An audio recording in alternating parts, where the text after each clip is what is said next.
Assalamualaikum warahmatullahi wabarakatuh. Salam sejahtera untuk kita semua. Selamat sore pemirsa yang ada di rumah. Kembali lagi dengan saya Monica Herlambang di acara Ini Berita.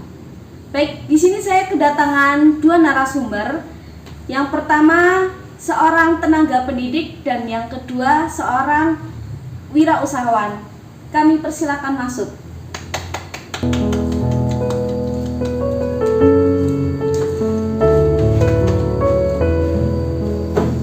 Ya baik, selamat sore dengan Bapak siapa? Ya, saya Bapak Lukman Hakim, seorang guru SD di sebuah desa. Lalu untuk Masnya? Saya seorang wirausaha di SMP desa. Tapi sebelumnya mohon maaf karena saya memakai kaos karena ada halangan dari jalan. Tidak apa-apa Mas. Baik, mohon maaf Pak, di sini saya ingin bertanya ya tentang apa saja sih dampak positif dan negatif pada saat pandemi ini bagi dunia pendidik. Ya, untuk dampak positif. Dampak positifnya sendiri tentu itu bagusnya dari guru sendiri itu dituntut untuk lebih tahu, untuk lebih bisa mengoperasikan seperti kayak Zoom, Meet, terus Google Classroom. Jadi pengetahuan dari gurunya itu lebih dituntut untuk lebih tahu lagi di belajar secara virtual. Nah, kemudian untuk dampak negatifnya sendiri, tentu itu sangat berdampak sekali di daerah-daerah seperti daerah terpencil. Daerah terpencil. Kenapa harus untuk daerah terpencil ya Pak? Kalau untuk daerah perkotaan sendiri, apakah dampaknya tidak terlalu menonjol? Ya, kenapa untuk daerah terpencil?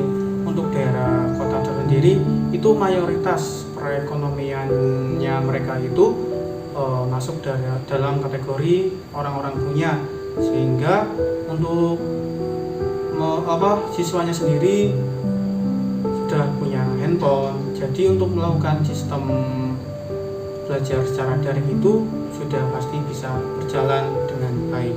Oh, maaf Pak, orang punya ini maksudnya orang mampu seperti itu ya? Iya. Oh, tahu orang berada gitu. Iya. Ya.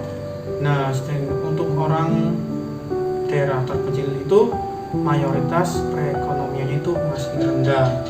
Jadi untuk setiap siswanya itu belum tentu satu keluarga itu memiliki handphone, belum tentu itu punya, sehingga untuk melakukan sistem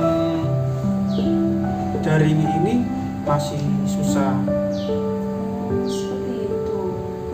Lalu mohon maaf Mas, untuk menurut Mas Luci sendiri, bagaimana sih dampak positif dan negatif terhadap usaha yang sedang Anda geluti?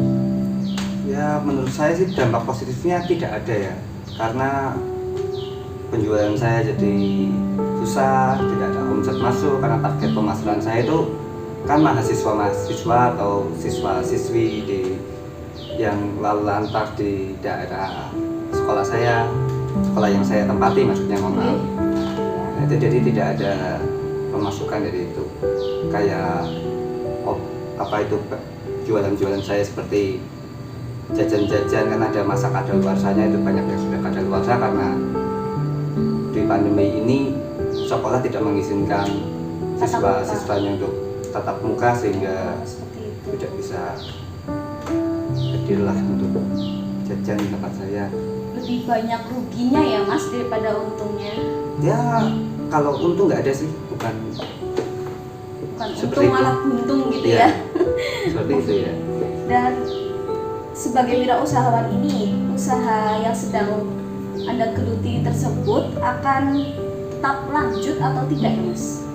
Untuk lanjut pasti lanjut, tapi untuk sementara ini saya tidak membuka kantin saya karena ya itu nggak ada pembelinya. Mau bagaimana, mau jual di mana, jual di mana, ya saya sendiri bingung sih. Seperti itu. Lalu untuk Bapak Iqbal sendiri, sistem apa yang Anda gunakan untuk mengajar para siswanya Pak? Ya, sistem yang saya gunakan itu belajar kelompok atau belajar kunjung ya bisa disebut. Nah, jadi saya belajar kunjung ke rumah dari siswa tersebut, kemudian di situ sudah dibentuk beberapa sudah dibentuk kelompok dan di situ ada beberapa siswa. Nah, kemudian saya ajari di situ. Itu pun kalau semisal diperbolehkan oleh wali siswanya. Oh. Nah, lalu bagaimana bila tidak ada izin dari wali siswanya itu, Pak? Nah, kalau semisal tidak diperbolehkan oleh wali siswanya, ya hal yang saya lakukan terpaksa saya hanya bisa memberitahu kepada siswa atau wali siswanya untuk datang ke sekolah, mengambil buku materi dan buku tugas. Jadi nanti mereka belajar di rumah sendiri dan mengerjakan tugasnya di rumah sendiri. Untuk pengumpulan tugasnya itu bagaimana, Pak? Untuk pengumpulan tugas, kalau di daerah saya biasanya itu nanti saya seminggu sekali dari siswa atau wali siswanya itu mengumpulkan tugas ke sekolah. Gitu.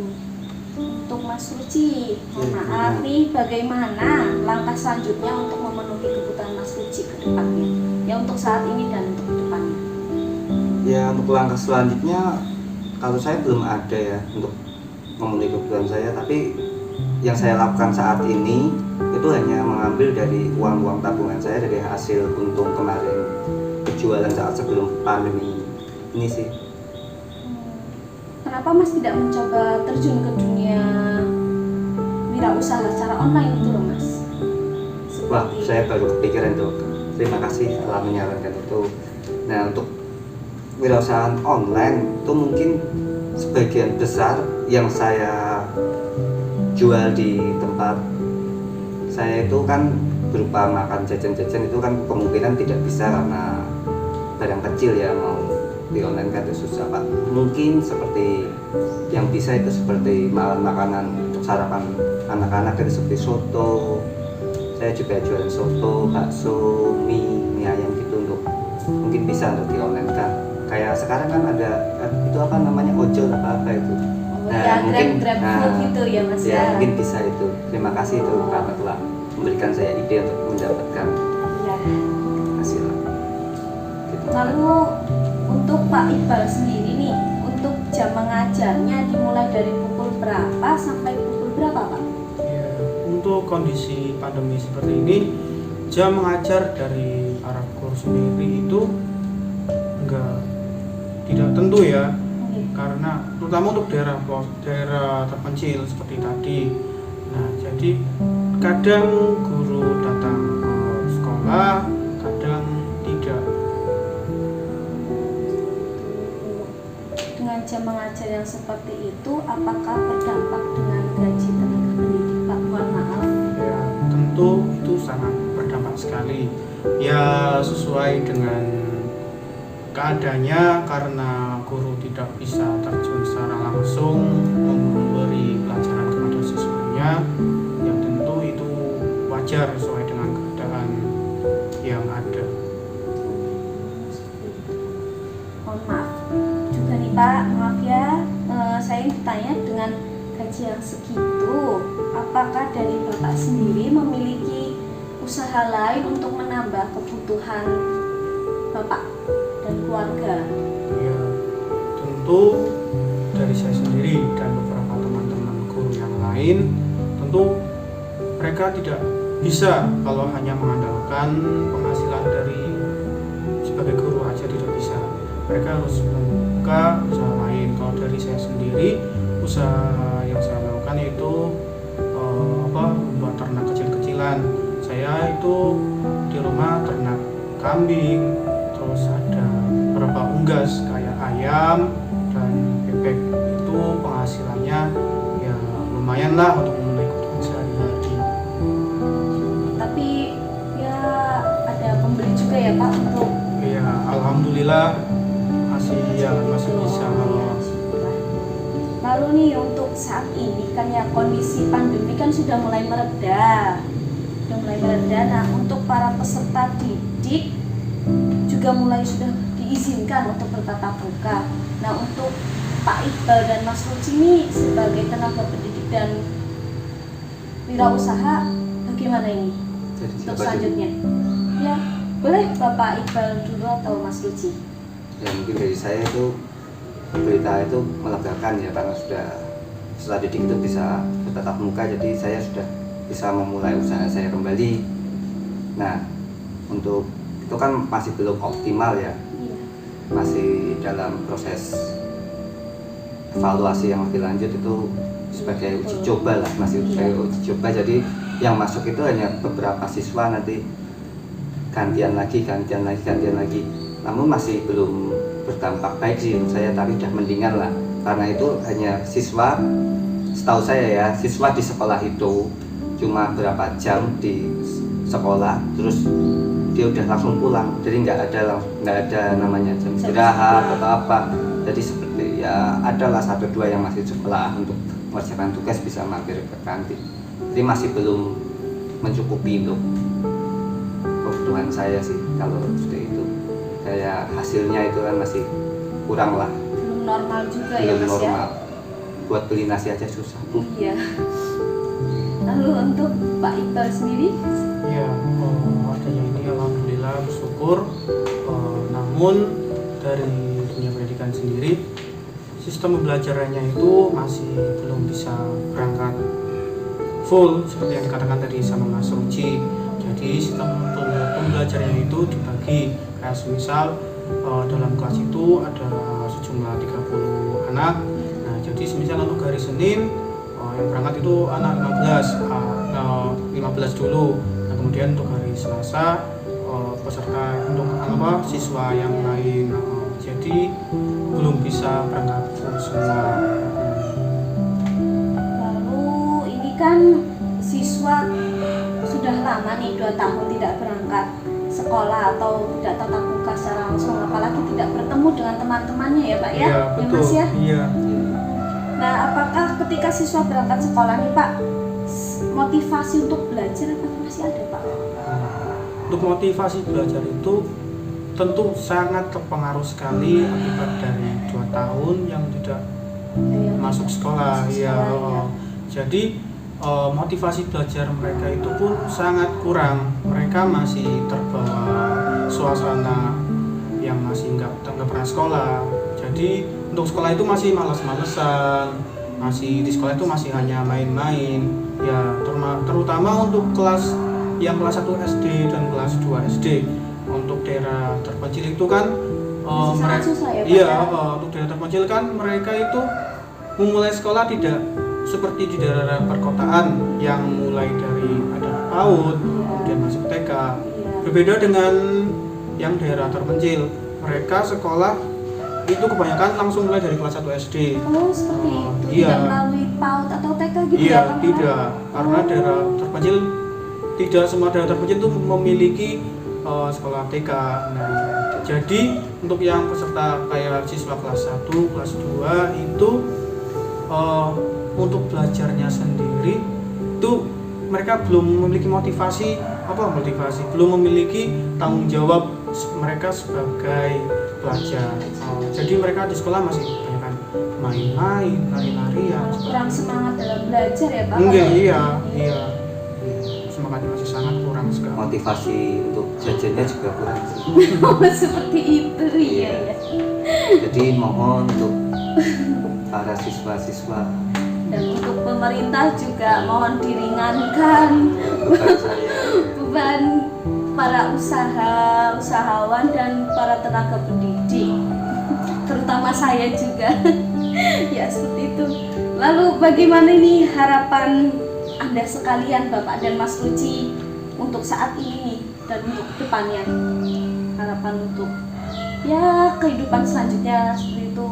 Ya, kalau dari saya sendiri sebagai pendidik, ya harapannya semoga pandemi ini segera memulih, ya, karena dengan pandemi ini memulih, tentunya sistem pembelajaran dan sistem pembelajaran ini akan bisa berjalan secara lancar. Dan alhamdulillah kemarin juga dari pemerintah itu mengadakan kampus mengajar juga. Nah, itu jadi dari para mahasiswa di setiap universitas itu diminta untuk mengikuti kegiatan mengajar untuk membantu para guru ya tenaga pendidik di daerah-daerah terpencil. Jadi itu ya cukup membantulah bagi para guru di daerah-daerah terpencil itu. Ya, justru sangat membantu sekali ya Pak Iya. ya. Benar-benar ada yang membantu untuk mengajar dan mengawasi anak-anak didik. Iya, bisa mendampingi mereka Iya, secara langsung. iya, betul. Nah, untuk Mas Ruji sendiri bagaimana ke depannya? Harapan saya sih semoga pemerintah bisa segera mengatasi pandemi ini, karena tidak hanya saya saja yang terdampak ya, untuk Iya. banyak dari kalangan, mungkin kantor, usaha lain atau apapun tuh terdampak. Otomatis itu anak-anaknya itu uang jajannya otomatis berkurang. Kalau itu juga Iya. bisa memberi dampak pada saya, ya saya sedikit egois sih kalau yang seperti itu. Ya memang seperti itulah keadaannya. Pemasukan Tapi kurang gitu ya Mas ya? ya begitulah. Tapi kemarin tuh saya dengar ini sedikit kritis mungkin ya. Dari pemerintah itu mengadakan program bantuan untuk para wirausaha seperti saya atau pedagang kaki lima di pinggir jalan, berupa uang tunai atau berupa sembako. Tapi sepertinya tidak berjalan dengan lancar gitu lah. Karena mungkin Mbak sebagai wartawan udah tahu kalau uang bansos itu Iya. seperti itulah. Iya, saya paham. Nah itu kan, lalu pas saya juga mendapatkan sebuah bantuan, tapi hanya tulisan, kita hanya suruh menulis nama kita, dagang apa, untuk disetorkan ke atas untuk mendapat bantuan. Tapi realitanya ya tidak dapat. Belum Ada yang terwujud gitu ya? ya Kayak mungkin belum. mungkin belum. Saya harap Ada lah, iya. Tapi beberapa teman saya yang adalah dalam tanda kutip itu sudah mendapatkan itu, ya itu harapan saya kepada pemerintah. Tapi untuk harapan ke depan saya sendiri, semoga di pandemi ini berakhir, mahasiswa dan mahasiswa yang sering lewat bisa mampir ke kantin saya untuk berjajan, sehingga ekonomi di keluarga saya jadi naik lagi, pulih lagi. Karena tidak hanya lapar yang dirasakan, tapi kadang ya telinga juga sakit karena omelan istri sih, karena kebutuhan kurang. Iya. Ya seperti itulah kalau kesah di sana. Ya, terima kasih untuk Bapak Iqbal Lukman Hakim ya, Ya. Bapak Iqbal Lukman Hakim dan Mas Ruji Bayusena atas kehadiran Ya. atas kehadiran pada sore hari ini, berkenan untuk saya wawancarai tentang Iya, dampak pada saat ini. Ya, Yang beginilah. sebelumnya mohon maaf jika ada iya. salah kata ya. Nah, ya tidak apa-apa. Baik, terima kasih pemirsa telah menonton tayangan ini berita. Semoga bermanfaat dan semoga pemerintah saat ini mengerti keluh kesah kami sebagai tenaga pendidik, sebagai wirausahawan, untuk bisa meringankan beban-beban kita. Baik, terima kasih untuk sore hari ini. Saya tutup. Bila ada salah kata, saya mohon maaf. Wassalamualaikum warahmatullahi wabarakatuh.